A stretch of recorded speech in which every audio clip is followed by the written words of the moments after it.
حلب میں 2.5 لاکھ لوگ محصور۔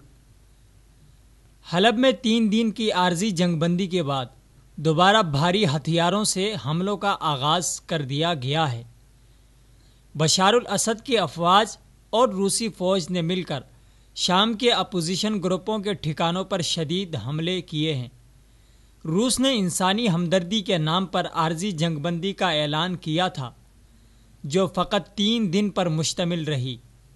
3 دن کے بعد دوبارہ بمباری سے عام شامی عوام کو شدید نقصان پہنچا ہے۔ جنگ بندی کے بعد ہونے والے حملوں میں جنوب اور مغربی حلب کو نشانہ بنایا گیا ہے، جہاں اپوزیشن نے بھی بھرپور جوابی کارروائی کی، جس کے بعد اب تک شدید لڑائی جاری ہے۔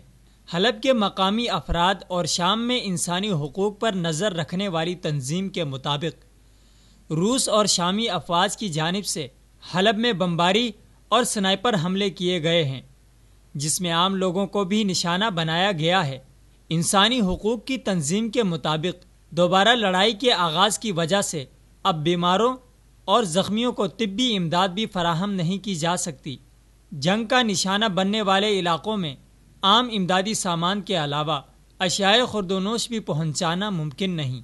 شامی افواج امدادی سامان پہنچنے نہیں دے رہیں، جبکہ اس کے ساتھ ہی حلب میں 2.5 لاکھ سے زائد لوگ محصور ہیں، جنہیں شہر سے باہر نکلنے نہیں دیا جا رہا۔ عارضی جنگ بندی کے دوران شہر سے باہر نکلنے کے 8 راستے بنانے کا دعویٰ کیا گیا تھا، تاہم انسانی حقوق کی تنظیم کا کہنا ہے کہ فراہم کردہ رستوں کے باوجود حلب کے مکین شہر سے باہر نہیں جا سکے، کیونکہ ان راستوں میں شامی افواج کی جانب سے شیلنگ اور فائرنگ کی جا رہی تھی۔ علاقے سے نقل مکانی کرنے کے خواہش مند کئی لوگ شہر سے باہر نکلنے کے لیے آئے، لیکن شیلنگ اور فائرنگ حملوں کی وجہ سے باہر نہیں نکل سکے۔ انسانی حقوق کی تنظیموں کے اعداد و شمار کے مطابق حالیہ شروع کیے گئے حملوں میں چند ماہ کے دوران حلب میں 2700 سے زائد افراد جاں بحق ہو چکے ہیں، جبکہ زخمیوں کی تعداد ہزاروں میں ہے۔ دوسری جانب شہر میں لڑائی کی وجہ سے 2.5 لاکھ افراد محصور ہیں، جو محاصرے کی وجہ سے کئی عرصے تک فاقوں کا شکار رہتے ہیں۔ چھوٹے بچے، ضعیف بزرگ اور خواتین فاقوں کی وجہ سے موت کے منہ میں چلی جاتی ہیں، جبکہ زخمی ہونے والے افراد امداد کی عدم فراہمی کے باعث جانیں گنوا بیٹھتے ہیں۔ یاد رہے کہ حلب شہر شامی فوج اور اپوزیشن کی نمائندہ جماعت جیش الحر اور دوسرے باغیوں کے قبضے میں ہے۔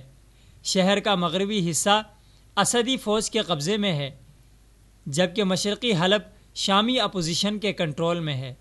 روس اور شامی فوج مل کر مشرقی حلب کو اپوزیشن گروہوں سے چھڑوانے کے لیے سرتوڑ کوششوں میں مگن ہیں، جس کے دوران ہزاروں افراد کی جانیں لی گئیں۔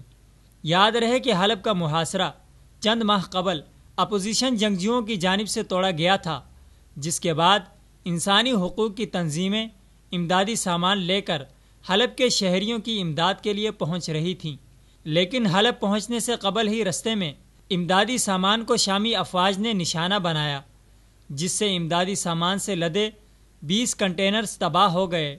یوں شامی ظالم افواج نے حلب کے مسلمانوں کے قتل عام کے بعد ان تک اشیاء خوردونوش بھی پہنچانا ناکام بنایا، جو سراسر انسانیت دشمنی اور سفاکیت ہے۔